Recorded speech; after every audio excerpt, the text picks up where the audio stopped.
मान्यवर, उपस्थित असलेले सर्वच मच्छीमार संघटनेचे सर्वच प्रतिनिधी, उपस्थित असलेले सर्वच वडीलधारी मंडळी, बंधू भगिनींनो आणि माझे सर्व तरुण मित्रांनो, आताच काही वेळा अगोदर आपल्या बोरवलीच्या इथे जेटीचं भूमिपूजन झालेलं आहे हे मी सर्वात प्रथम इथे जाहीर करतो। माझ्या अगोदर सन्मान्य गोपाल शेट्टी साहेब, आमचे आमदार साहेब आणि सावडेजी बोलले आणि एकंदरीत ह्या जेटीचा पूर्ण प्रवास यांनी आपल्या समोर ते मांडलेला आहे। आमचे शेट्टी साहेब खरंच बोलले किंवा अन्य मंत्र्यांनी उपस्थित राहणं आणि मी अनुपस्थित राहणं याच्यामध्ये फार फरक आहे। कारण आमच्यावर, आमच्यासारख्या कार्यकर्त्यांवर महाविकास आघाडीच्या लोकांचं विशेष प्रेम असल्यामुळे आणि 11 ते 12 मध्ये जे प्रश्न उत्तराचा काळ आहे त्याच्यामध्ये माझ्या खात्याचा 8वा प्रश्न आहे आणि अजूनपर्यंत काय आमच्या उपाध्यक्ष साहेबांनी सांगितल्याप्रमाणे पोस्टल रोड तयार झालेला नाही, आमची जेटीही तयार झाली नाही, म्हणून जेवढे तास मला तिथपर्यंत पोहोचायला लागतील तेवढं लागणारच आहे। पण आजचा हा कार्यक्रम हा आपल्या सगळ्यांसाठी महत्वाचा आहे। भूमिपूजन आज झालेलं आहे आणि मी आपल्याला विश्वास देतो, आपल्या भारतीय जनता पक्षाबद्दल लोक फार कौतुकाने सांगतात की भारतीय जनता पक्षाच्या सरकारच्या कालावधीमध्ये जे जे भूमिपूजन होतात त्याचे उद्घाटन पण भारतीय जनता पक्षाच्या सरकारच्या आणि या खात्याचा मंत्री मी आहे, म्हणून तुम्ही त्याची बाकीची चिंता करू नका। मी विरोधी पक्षामध्ये असताना या सगळ्या अधिकाऱ्यांनी मी काय करू शकतो हे चांगल्या पद्धतीने बघितलेलं आहे आणि आता ब्लेझर घातला असला तरी मूळ स्वभाव काय बदललेला नाही। म्हणून माझ्या खात्याअंतर्गत कोणीही कुठल्या पद्धतीने मागे पुढे करू शकत नाही हे माझ्या सगळ्याच अधिकाऱ्यांना चांगल्या पद्धतीने माहीत असल्यामुळे मी आमच्या आमदार साहेबांना, माजी खासदार साहेबांना आणि आमच्या तुम्हाला सगळ्या प्रत्येकाला या विश्वास देतो की जेटीचं काम वेळेत पूर्ण होईल आणि दर्जेदार पूर्ण होईल विश्वास तुम्हाला कोणी जेटीची माहिती मुद्दामून तुम्हाला द्यायला पाहिजे, कारण कळलं पाहिजे की नारळ कशासाठी फोडला, नाहीतर आम्ही बोलवलं म्हणून तुम्ही आलात असं होता कामा नाही। या जेटीची कामाची पूर्ण प्रशासकीय मान्यता 49.74 कोटीची आहे। तांत्रिक मान्यता 33 कोटीचा जवळपास आहे आणि निविदाची रक्कम पण 23 कोटीच्या जवळपास आहे।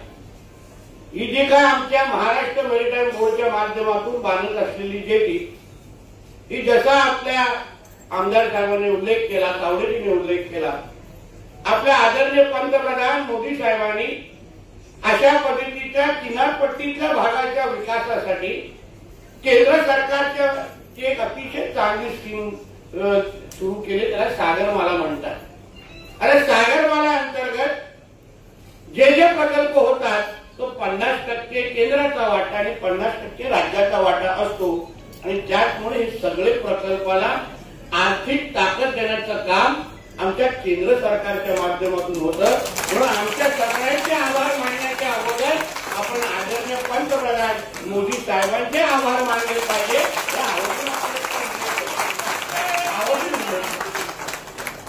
या जेटीचा जेटी इथे तयार होईल, रोरो सर्व्हिस सुरू होईल। 35 ते 40 लक्ष प्रवासी लोकांना थेट फायदा या जेटीचा होणार आहे आणि सर्वात महत्वाचं म्हणजे बोरवली जेटी ते गोराई जेटीकडे जाणारा जो रस्ता आहे, आपण गाडीने अगर प्रवास केला तर आजच्या तारखेला आपल्याला 1 तास 30 मिनिटं जिथे लागतात तर ह्या रोरो सर्व्हिसमुळे आपण फक्त 15 मिनिटांमध्ये तो प्रवास गाठू शकतो। आणि म्हणून मी आपल्या सगळ्या पद्धतीचे परवानगी म्हणजे MCZMA पासून पर्यावरणापासून वन विभागाचे सगळ्या परवानगी आमच्या बरोबर आहे। तर काय या सगळ्या गोष्टी का सांगायला लागतं, कारण चांगल्या गोष्टीचं कौतुक करणारे फार कमी आहे। चांगलं म्हणणं फार आजकाल फार क्वचितच झालेलं आहे। आमच्याकडे काही लोक आहेत काळ्या मांजरासारखे आडवे येणारे बरोबर काय ना काहीतरी कार्य करतील म्हणून मुद्दामून सांगून ठेवतोय. पत्रकारांच्या माध्यमातून तरी आमच्या चिंतकांकडे ही माहिती गेली पाहिजे म्हणून हे मुद्दामून सांगून ठेवले. आमचे आदरणीय मुख्यमंत्री देवेंद्र फडणवीस साहेबांनी हे आपलं महायुतीचं सरकार आल्यानंतर आपल्या मुंबई शहरामध्ये आपल्या महाराष्ट्रामध्ये जसं मेट्रोचं जाळं तयार केलं. आज आपण एका भागात दुसऱ्या भागापर्यंत जायपर्यंत मेट्रोची सर्व्हिस वापरतो.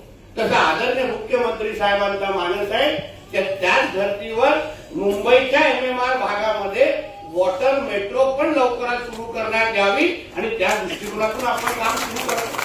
म्हणून एका बाजूला तुमची मेट्रो सुरू होणार आणि दुसऱ्या बाजूला डिसेंबर 2026 पर्यंत पहिला टप्पा हा वॉटर मेट्रोचा सुरू होतोय आणि सगळ्या तुम्हाला फायदा होणार.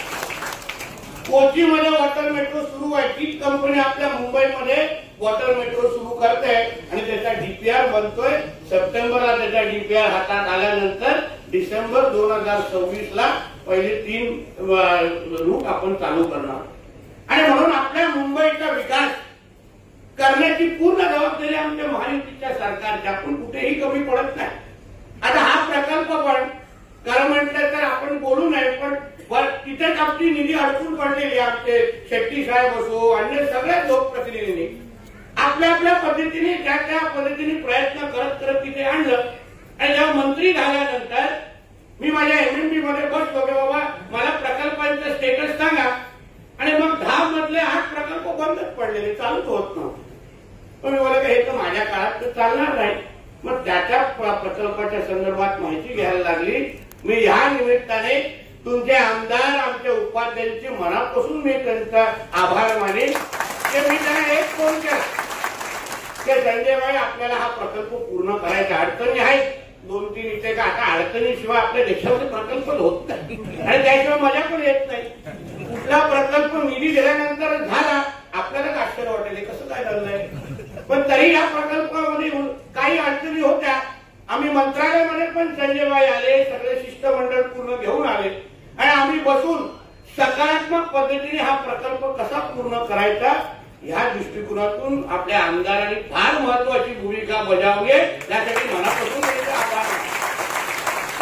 आभार. शेवटी हे सगळ्या गोष्टी आपण योग्य लोकप्रतिनिधी निवडल्यानंतर सगळ्या गोष्टी कशा मार्गी लागतात याचा तुम्ही विचार करा. कशा सोप्या होतात. आता मी काही दिवसाअगोदर वर्सोवामध्ये अशाच पद्धतीने प्रयत्न करत होतो.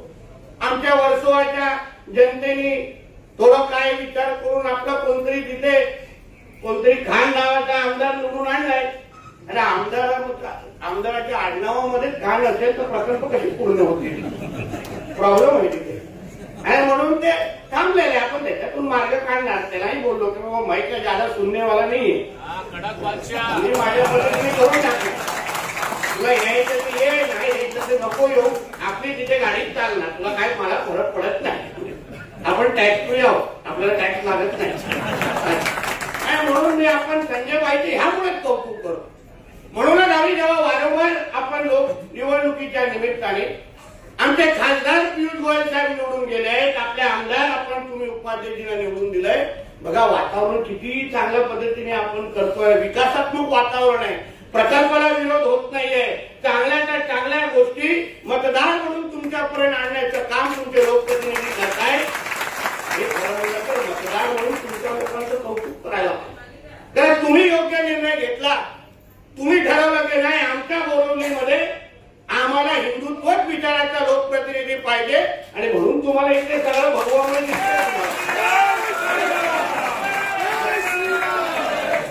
म्हणून हा फरक तुम्हाला कोणा दिसतोय. म्हणून योग्य वेळी योग्य अगर तुम्ही निर्णय घेतला तर फार अतिशय चांगला आहे. आणि आमच्या बोरिवलीत तर आमचा हिंदुत्वाचा बालेकिल्ला आहे. इथे हिंदुत्व सोडून दुसरा कुठलाच विषय चालत नाही आणि म्हणून आपल्या येणाऱ्या कालावधीमध्ये आपलं हे बोरिवली पॅटर्न उपाध्यक्षजी जरा सरकत मालवणीकडे पण आपल्याला घेऊन थोडं जरा तिकडच्या लोकांचे तिकडच्या असलेल्या काही लोकांची घाण साफ करायला लागेल. त्यासाठी ड्रेजर विजरची गरज आहे तर आम्हाला करू. माझी स्पेशालिटी आहे. आपण PhD केला कोणाला काढून म्हणजे ट्रेजरच्या निमित्ताने उकडून काढायचं असेल तर आपण तरबे जाऊ त्याच्यामध्ये, काय प्रॉब्लेम नाही.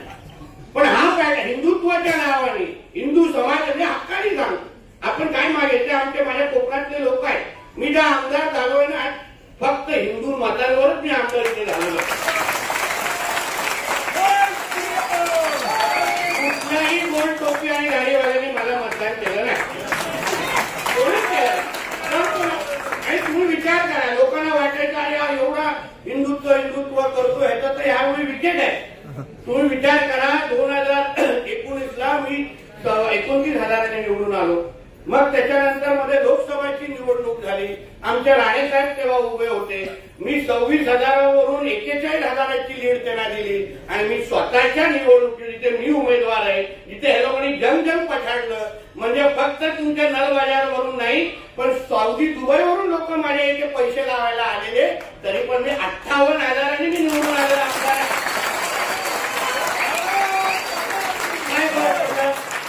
हक्काने बोलतो सगळीकडे, तरी छाती ताणून बोलतो. अरे हिंदू राष्ट्र आहे, कशाला आपल्याला विचार करायची गरज आहे. आमच्या हिंदू राष्ट्रामध्ये अगर आम्ही हिंदूंची बाजू नाही घेणार तर मग काय उर्दूवाल्यांची घेणार, उर्दूवाल्यांची घेणार, आम्ही त्यांच्या हिताचं बोलणार. आणि मग त्या दृष्टिकोनातून अगर लोकप्रतिनिधी अशा पद्धतीने निवडून येत असतील तर हा विचार तुम्ही येणाऱ्या मुंबई महापालिकेच्या पण निमित्ताने जोपासला पाहिजे. हे आवर्जून तुम्हाला सांगतो. हा महत्वाचा विषय आहे. आज मुंबईमध्ये असंख्य आजूबाजूच्या तुमच्या परिसरामध्ये जरा बघा, त्या मालवणीमध्ये जाऊन बघा, काही भागामध्ये मॅनग्रोव्हवर काही थडगे बांधण्याचा कार्यक्रम सुरू आहे. या लोकांना हळूहळू गिळत जातात. पहिला जवळ येतील, भाई कुछ काम देतो, मग भाई काम देतात, हा भाईचा मग बाप पणाला जातो, असा विषय आहे. हे लक्षात घ्या. सापाला तुम्ही किती धूप पाजलं तरी तो तुम्हाला डसणार. आणि तो पण अगर साप अगर हिरवा असेल तर नक्की डसणार. लक्षात घ्या. त्याला फरक आहे. आपला भगवा बघा कशात काय विषय आपलं म्हणजे चूक होत नाही, हिरव्यामध्येच गडबड आहे. तुम्ही सतर्क राहायला पाहिजे मतदार म्हणून.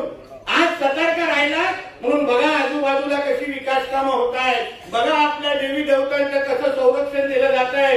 कोणीही आपल्या मंदिराकडे वाकड्या नजरेने पाहू शकत नाही. एवढी ताकद तुमच्या लोकप्रतिनिधीमध्ये असल्यामुळे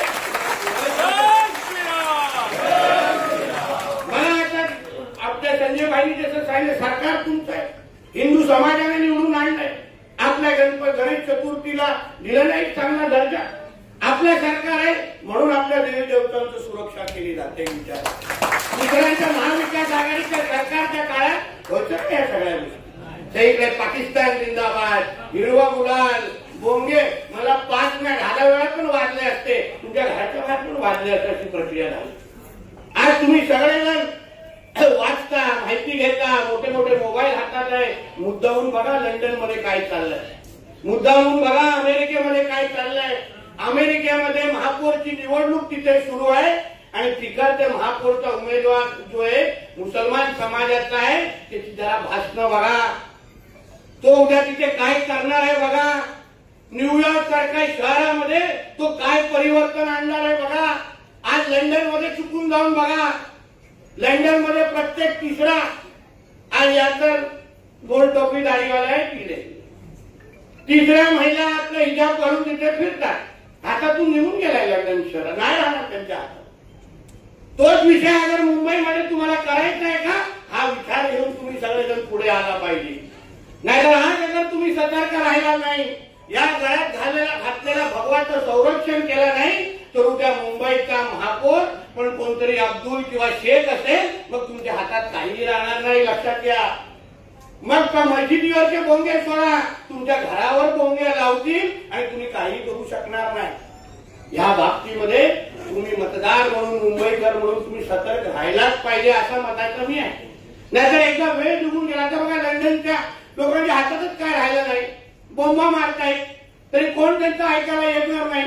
त्याला पाहिजे तेवढे सगळ्या गोष्टी गिळत चाललेल्या आहे. आता Islamic state of United kingdom असं नाव लावायचं ते लोकांचा कार्यक्रम सुरू झालेला आहे.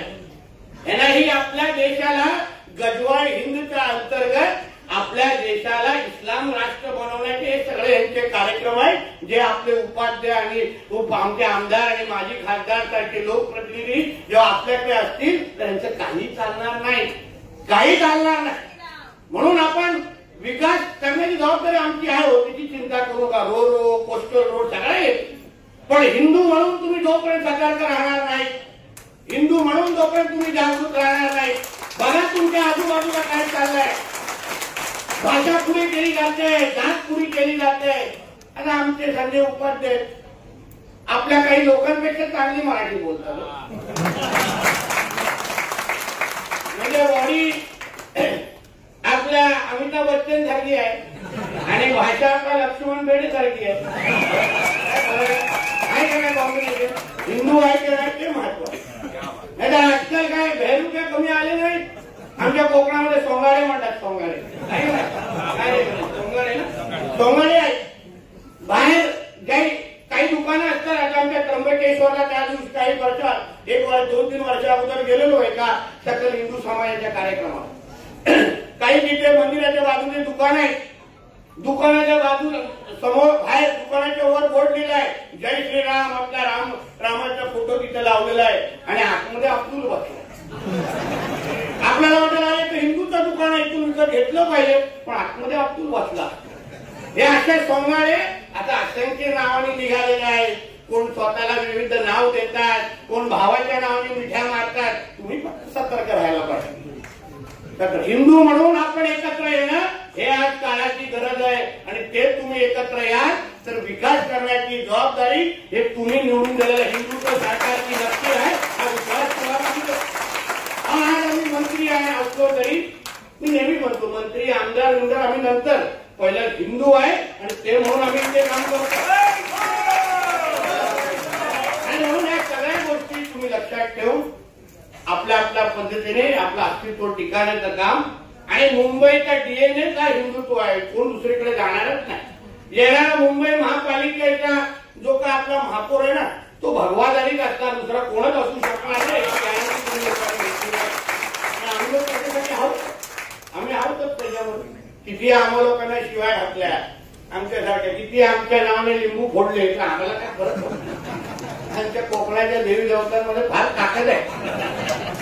एका ओळख टाकलं ना मग तो बोलला पण ओळखणार नाही तुम्हाला. उगाच आमच्या नादी लागायचं नाही.